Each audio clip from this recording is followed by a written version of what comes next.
Hi guys, welcome to EduTap. As you all know that the phase 2 of SEBI Grade A Legal 2023 examination is to be conducted on 9 September 2023 and solving previous year questions is must. I already told you multiple times whenever you are appearing for any examination you have to go through the previous year questions. By going through the previous year questions you get to know a lot of things like the depth of the topic, the important topic, the least important topics, right? So यहाँ पर भी this principle is equally applicable for the SEBI Grade A legal exam as well. So that is why in this video we are going to discuss the previous year questions of 2022 examination of SEBI grade A legal paper 2 के regarding, right? But यहां पे थोड़ा सा change है guys. As you all know till 2022 syllabus जो है वो phase 1 phase 2 का पेपर 2 का सेम ही होता था, राइट? तो यहां पर वो सारे टॉपिक्स के पीवाईक्यू निकाल लिए गए हैं जो आपके 2023 में फेज 2 में इंपॉर्टेंट है पेपर 2 के रिगार्डिंग, राइट? क्योंकि यहां पे you know very well 2023 examination के लिए पैटर्न चेंज हुआ है और सिलेबस एक्सक्लूसिव हो गया है पेपर 2 फेज 1 के लिए और पेपर 2 फेज 2 के लिए.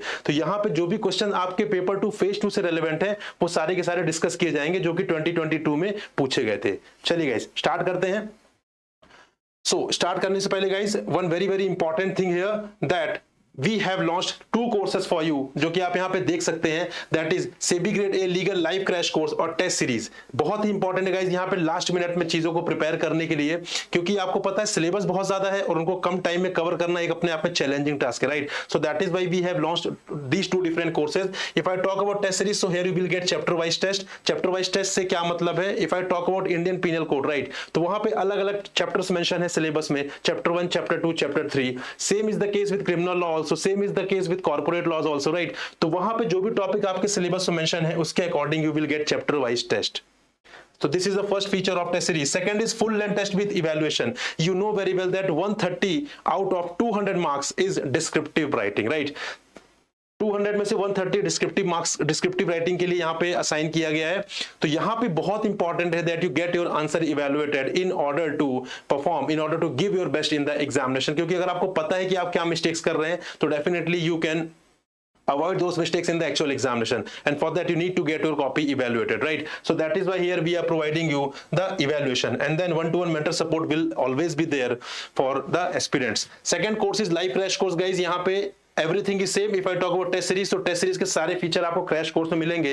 One unique feature is live classes. यहाँ पे लाइव क्लासेस आपको मिल रही हैं and live classes has already been start हो चुकी हैं यहाँ पर. And you will also get short notes for the last minute revision, right? Short notes भी यहाँ पे प्रोवाइड किए जा रहे हैं. वॉट एवर कंटेंट यहाँ पे जो लाइव क्लासेस में कवर किया जाएगा that will be provided in the form of short notes which you can revise at the last minute, right? And यहाँ पे 1-to-1 mentor support is always there, right guys? So those who want to avail these courses guys, link जो है वो description box में नीचे दी हुई है. आप वहां पर जाकर यहाँ पे जो कोर्सेज अवेल करना चाहते हैं उनको कर सकते हैं. डिस्काउंट भी चल रहा है, अभी लिमिटेड टाइम के लिए है, तो उसको आप देख लीजिए. If you feel suitable you can avail these courses.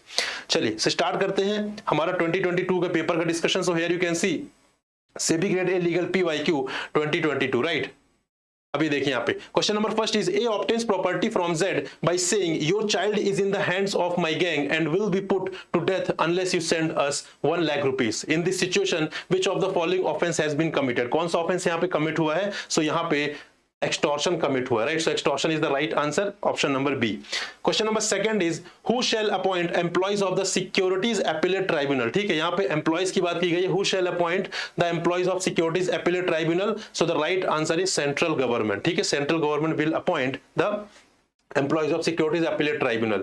Then SEBI chairman is appointed by which of the following? Guys आप देख रहे हैं किस टाइप से क्वेश्चन आते हैं, right? SEBI chairman is appointed by which of the following? So यहाँ पे देख सकते हैं सेंट्रल गवर्नमेंट ही है जो SEBI chairman को अपॉइंट करता है, राइट? तो central government appoints the chairman of SEBI. So B is the right answer. Question number 4 is a sessions court requires permission of high court to pass which of the following? So right answer is sentence of death penalty. जब भी यहाँ पे death penalty देनी होती है यहाँ पे session court को, so that requires the permission of high court, right? So these kind of questions are asked. आप देख पा रहे हैं कि यहाँ पे बहुत ज्यादा deep question नहीं आ रहे, but if you have a basic understanding, if you have covered the basic provisions of any act, you can easily solve the question, right? Question number 5th is certified copy of a document is the evidence. If yes, then which type of evidence it is? Indian Evidence Act से question पूछा गया है. So the right answer is option number E, that is secondary evidence, right? तो certified copy जो है किसी भी document की, उसे कौन सा एविडेंस माना जाएगा? यहाँ पे secondary evidence माना जाएगा. Question number 6 is arrest in cognizable cases can be which of the following? So right answer is made without warrant. ठीक है, तो अरेस्ट जो होता है cognizable cases में वो विदाउट वारंट भी किया जा सकता है.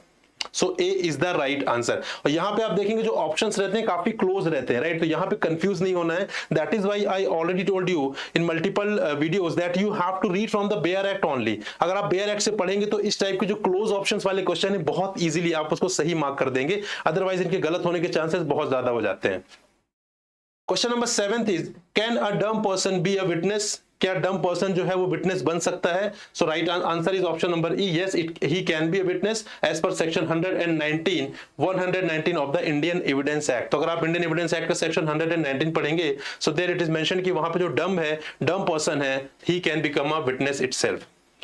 Question number 8 is confession in front of a police officer when valid. ठीक है, जब भी यहाँ पे कन्फेशन हो रही है पुलिस ऑफिसर के सामने, वो कब वैलिड होगी? So right answer is valid if in the presence of magistrate. जब वहां पे मजिस्ट्रेट प्रेजेंट रहेंगे, उनके सामने जब कन्फेशन होगी पुलिस ऑफिसर को, तो यहाँ पे बेसिकली उसे वैलिड माना जाएगा, right? So right answer is option number D. Friends, यहाँ पे पीवाईक्यू सॉल्व करने का जो पर्पज है वो आपको सही आंसर बताना नहीं है, बल्कि आपको ये बताना है कि किस टाइप से क्वेश्चन पूछे जाते हैं. आई होप इतने क्वेश्चन एनालाइज करने के बाद यू गेट टू नो कि बहुत ज्यादा डीप क्वेश्चंस नहीं आ रहे, राइट? तो आपको उसी माइंडसेट से चीजों को प्रिपेयर करना है, बहुत ज्यादा डीप नहीं जाना है. Rather if you have covered the important basic provisions, you will be able to score very good marks, right? Question number 9 is what is the age of juvenile offender as provided under CRPC? Juvenile offender जो है उसकी as क्या mention है CRPC में? So right answer is option number A, 16 years. ठीक है, section 27 of CRPC आप पढ़ेंगे तो वहां पे you can see कि यहाँ पे 16 years जो है वो मेंशन है under the CRPC juvenile offender की as.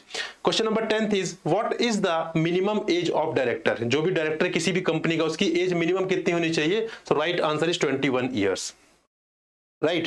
Question number 11 is a copy of memorandum of association and articles of association can be given to the members on request. जब भी यहाँ पे मेंबर रिक्वेस्ट कर रहे हैं MOA और AOA की कॉपी के लिए, तो कितने दिन में उन्हें प्रोवाइड किया जाना चाहिए? Right answer is option number B, 7 days of request. ठीक है, 7 दिन की जब भी उन्होंने रिक्वेस्ट रेज की, उसके विद इन 7 days वो जो है कॉपी उन्हें प्रोवाइड की जाएगी bye the company.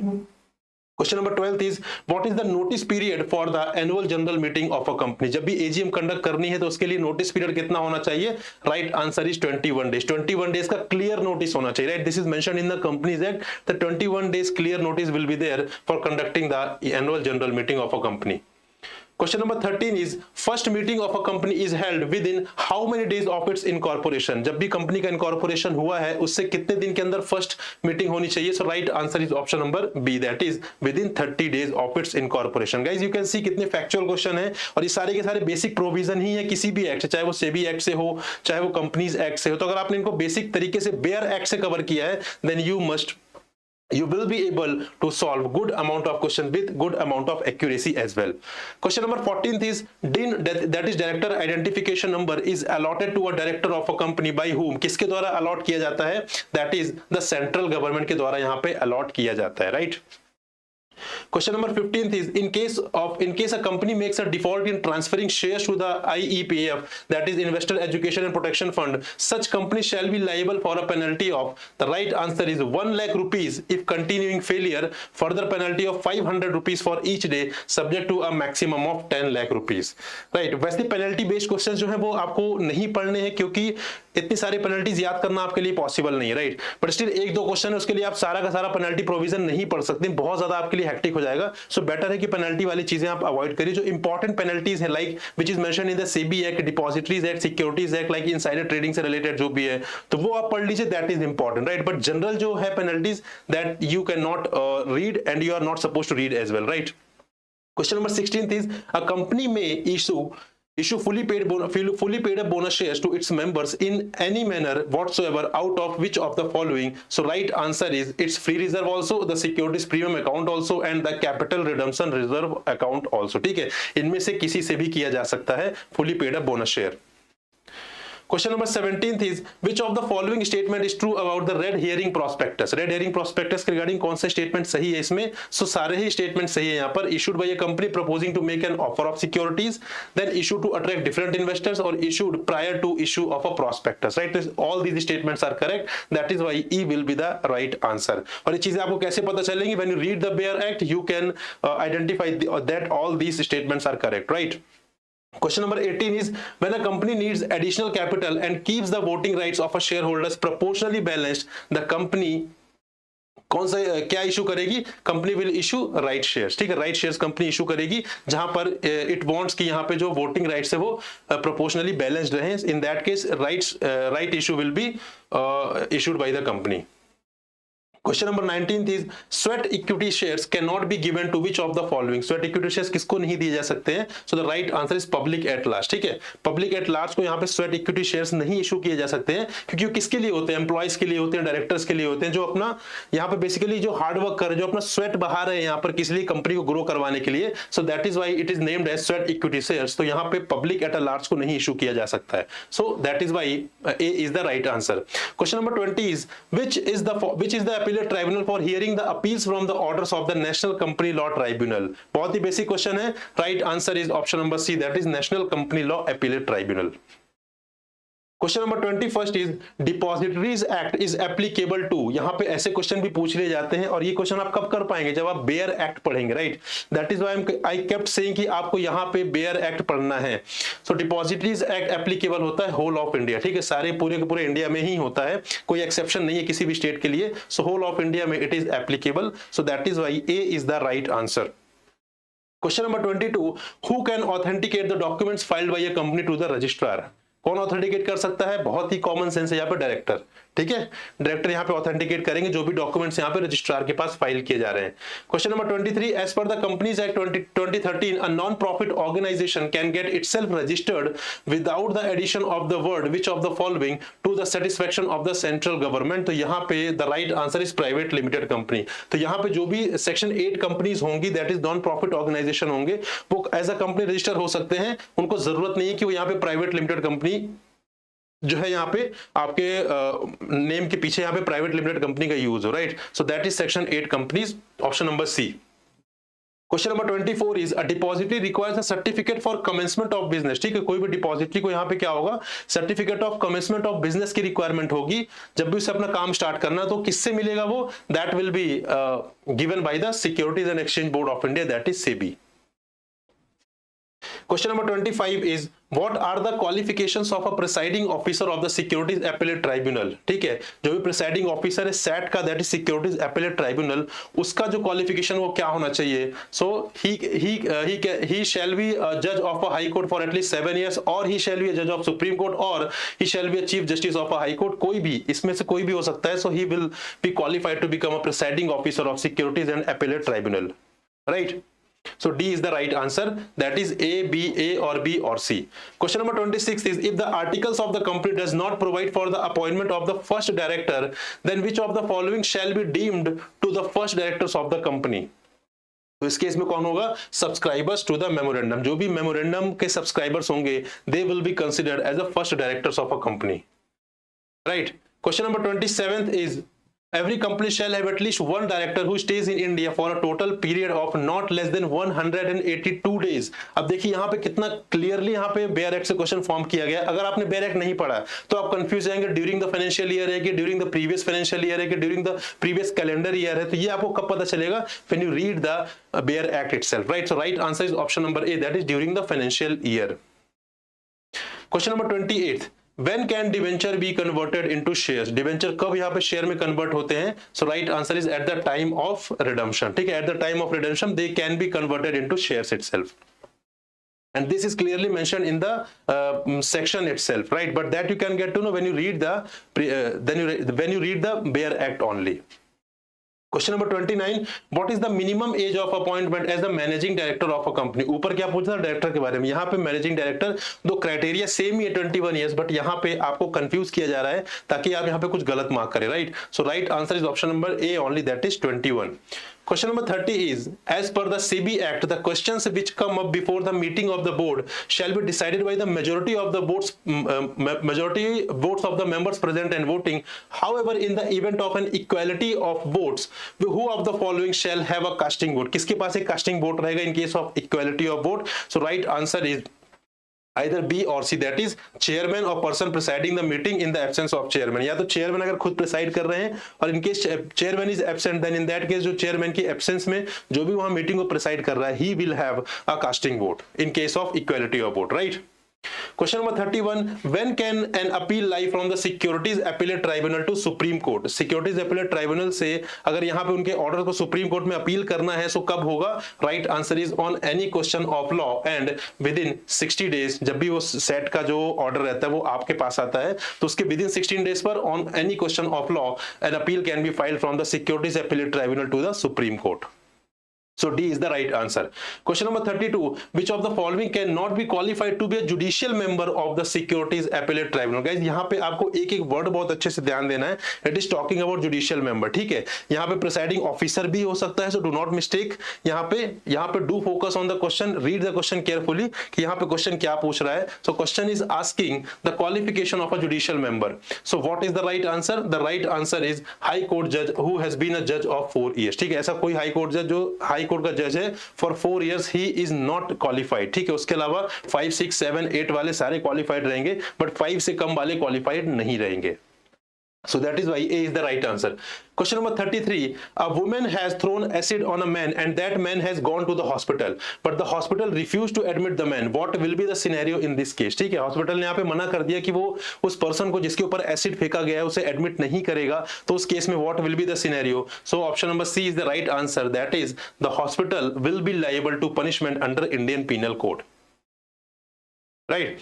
Question number 34 is, the thief in order to steal something creeps after sunset into a ship at a porthole between decks and then leaves before sunrise. He has committed which of the following offense? So he has committed the house breaking by night. ठीक है, house breaking by night यहाँ पे उन्होंने जो है तो basically commit किया हुआ है. Question number 35 is, if the court has asked for the production of a document and the person does not produce it. ठीक है, अगर कोर्ट यहाँ पे पूछ रहा है प्रोडक्शन ऑफ डॉक्यूमेंट्स के लिए बट यहाँ पे पर्सन ने उसको प्रोड्यूस नहीं किया, then what shall court presume? तो कोर्ट इस केस में क्या प्रिज्यूम करेगी? Court shall presume that the document was attested, stamped and executed in the manner required by law. In the manner prescribed by law. ठीक है, so this is the right answer of question number 35. और इन सारे question का answer आप कब कर पाएंगे? जब आपने बेयर एक्ट अच्छे से पढ़ा, जब आपने प्रोविजंस अच्छे से पढ़ा है. अगर आपने कैजुअली कहीं से रेफरेंस बुक वगैरह लिए तो हो सकता है इतने डीप में चीजें ना पूछी जाए. एक्चुअल में डीप में भी नहीं है, they are directly asked from the provision itself. ठीक है, तो उसके लिए you have to read the section carefully, otherwise आपके लिए थोड़ा सा डिफिकल्ट हो जाने वाला है क्योंकि यहाँ पर जो ऑप्शंस रहते हैं they are very very close. You can see here. Question number 36 is, SEBI can delegate its power to which of the following? So right answer is any member or any officer of the board or any person subject to conditions as may be specified in the order. Right, so this is the right answer. Question number 37, which of the following is not included in the definition of securities under Securities Contract Regulation Act? Securities Contract Regulation Act के अंदर securities की definition दी है. So which of the following is not included in that? So ULIP. ठीक है, ULIP जो है unit linked incentive ऐसा कुछ है, इसका full form I exactly do not remember. तो यहाँ पे बेसिकली यूलिप जो है, ULIP is not considered as a part of securities under the securities contract regulation act. Question number 38 is, in order to pledge or hypothecate securities held in a depository, is prior approval of depository required? क्या required है? So right answer is yes, prior approval is mandatory. ठीक है, तो जब भी यहाँ पे आपको सिक्योरिटीज का प्लेज और हाइपोथिकेट करना है, हाइपोथिकेशन करना है basically, so prior approval of depository is mandatory. Question number 39, when a person dies, what will be the liability of the legal representative for the penalty imposed on the deceased under the Depositories Act? So right answer is option number C, legal representative will be liable only if penalty on the deceased is imposed before his death. ठीक है, उसकी death से पहले अगर कोई penalty impose की गई है, then in that case only legal representative will be liable, otherwise नहीं होगा. Question number 40th is, no person shall be appointed by the state government as the public prosecutor or additional public prosecutor for the district unless his name appears in the panel of names prepared by the district magistrate. This list is prepared by district magistrate in consultation of which of the following. So यहाँ पे right answer is session judge. ठीक है, यहाँ तो session judge की consultation के साथ ही panel of names जो है वो prepare किए जाएंगे by the DM. Question number 41 is under CRPC. Under CRPC, if it is found that wrong court has decided the suit, what will happen to the order passed by the court? तो क्या होगा अगर यहाँ पे किसी wrong court ने, जो court jurisdiction जिसके jurisdiction में नहीं था वो सारी चीजें, उन्होंने यहाँ पे जो है तो ऑर्डर दे दिया, तो उस केस में क्या होगा? उस केस में order shall be set aside. ठीक है, ऑर्डर को सेट असाइड कर दिया जाएगा यहाँ पे. Question number 42 is the insolvency and bankruptcy code 2016 provides the duties of an interim resolution professional as. तो इसमें से कौन सा है? इसमें से सारी की सारी ड्यूटी है उसकी ए, बी एंड सी है, डी नहीं है बेसिकली यहाँ पे. ठीक है, डी यहाँ पे नहीं है, ए, बी एंड सी जो है that is the duties, they are the duties that has been assigned to the interim resolution professional. Right, so constitute the committee of creditors, receive and collate all the claims submitted by the creditors, then collection of all information relating to the assets, finances and operations of the corporate debtor. But यहाँ पे क्या नहीं, monitor the asset of the corporate debtor and manage its operations until the conclusion of the corporate insolvency resolution process, that is CIRP. तो उस case में यहाँ पे ये ड्यूटी नहीं है, इसके अलावा सारी की सारी ड्यूटी है. Right. Question number 43 is the interim resolution professional conducts the first meeting of the committee of creditors within 7 days of the constitution of the committee of creditors. ठीक है, तो यहाँ पे जो पहली मीटिंग कंडक्ट करेगा IRP किसकी? कमिटी ऑफ क्रेडिटर्स की. वो कब करेगा?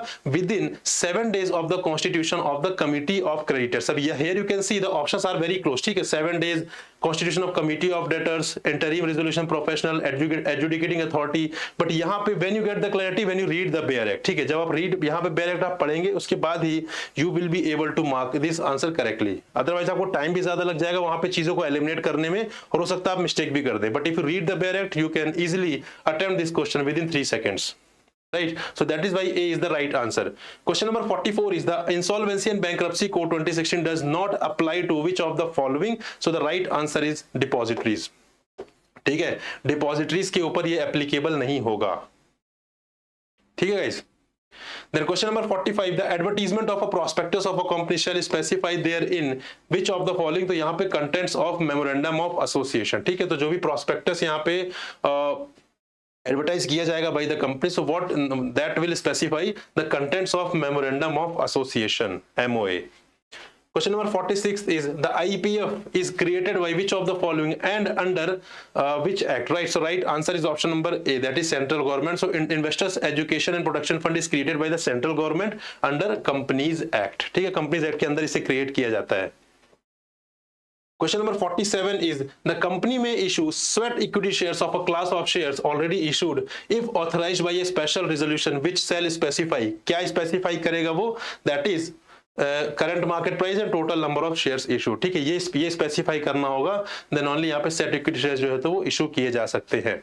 Question number 48 is in case of vacancy in the office of KMP, that is key managerial personnel, then it shall be filled up by the किसके द्वारा? Within a period of कितने time के अंदर? Right, so right answer is option number C, that is board, by the board of directors. ठीक है, जो भी वहां पे KMP that is key managerial personnel की अगर कोई वैकेंसी जो है वो वैकेट होती है तो उस केस में board will fill that vacancy within the period of 6 months. ठीक है, जब से वो वैकेट हुई है उसके 6 months के अंदर ये जो वैकेंसी है ये फिल करनी पड़ेगी bye the board of the directors. Question number 49 is a shelf prospectus is filed with the registrar, fill in the blanks, and shall indicate a period, again filling the blanks, as the period of validity of such prospectus which shall commence from the date of opening of the first offer of securities under that prospectus. So right answer is at the stage of first order of securities and not exceeding 1 year. ठीक है, again this देखिए this basically this is taken from the section itself. ठीक है, जो section है जो provision वहीं से डायरेक्टली उठा के कॉपी पेस्ट कर दिया गया है, यहाँ पे fill in the blanks create कर देंगे. राइट, तो अगेन आपको कब पता चलेगा? जब आप बेयर एक्ट पढ़ेंगे, अदरवाइज आपके लिए बहुत डिफिकल्ट हो जाएगा. Right, so at the stage of first offer of securities, और इसकी जो वैलिडिटी है वो 1 year तक रहने वाली है. Question number 50 is a company which has been in existence for cannot contribute any amount directly or indirectly to any political party. So right answer is option number A, that is less than 3 financial year. तो कोई भी company है जो 3 financial year से कम में अगर exist कर रही है तो उस केस में they cannot contribute any amount to the political party. Question number 51 is a dormant company is a company, इसमें से ऑप्शंस दिए, so what is the right answer, all of the above. मतलब a company is formed and registered under the companies Act for a future project और to hold an asset और intellectual property, a company has which has no significant accounting transaction और inactive company. इन सारी company को ही हम मानेंगे कि वो डोरमेंट कंपनी है, right. So right answer is option number D, that is all of the above. Question number 52 is a company may issue fully paid up bonus shares to its members from option number A, that is capital redemption reserve account। ठीक, अगर fully paid bonus share यहाँ पे देना है, so that can be given from the capital redemption reserve account। So A is the right answer. Question number 53 is a special court may, if it thinks fit, try in a summary way any offence under the Companies Act which is punishable with, the right answer is imprisonment for a term not exceeding 3 years। ठीक है, ऐसा कोई भी offence है जिसमें जो imprisonment provide की गई, पनिशमेंट प्रोवाइड की गई, that is not exceeding 3 years, तो उसे क्या कर किया जा सकता है, समरी वे में उसे यहाँ पे बेसिकली यहाँ पे ट्रायल करके उसे रिजॉल्व किया जा सकता है अंडर द कंपनीज एक्ट। ठीक है, यहाँ पे एक्ट जरूर देख लीजिएगा एक बार कि that is under the companies act. And the last question is a partners interest in an LLP, that is limited liability partnership, is transferable, is partly transferable, is transferable wholly. तो यहाँ पे right answer is option number B and C, that is partly transferable भी है और यहाँ पे wholly transferable भी है, right. So guys these are the 54 questions that have been asked, जो कि आपके 2023 में जो 2023 के एग्जाम में जो सिलेबस है वहां से पूछे गए थे। So these are the 54 questions जो कि 2022 एग्जाम में दोनों फेज 1 और फेज 2 में पूछे गए थे, राइट। सो आई होप आपको क्लैरिटी मिली है कि किस टाइप से क्वेश्चन आते हैं और किस तरीके से आपको प्रोसीड करना है अपनी प्रिपरेशन में, कितना डीप जाना है, किस तरीके से प्रोविजन को कवर करना है। And will come up with another video where जहां पर हम डिस्कस करेंगे कि 2020 में कौन से क्वेश्चन पूछे गए थे। Till then good bye and happy learning friends.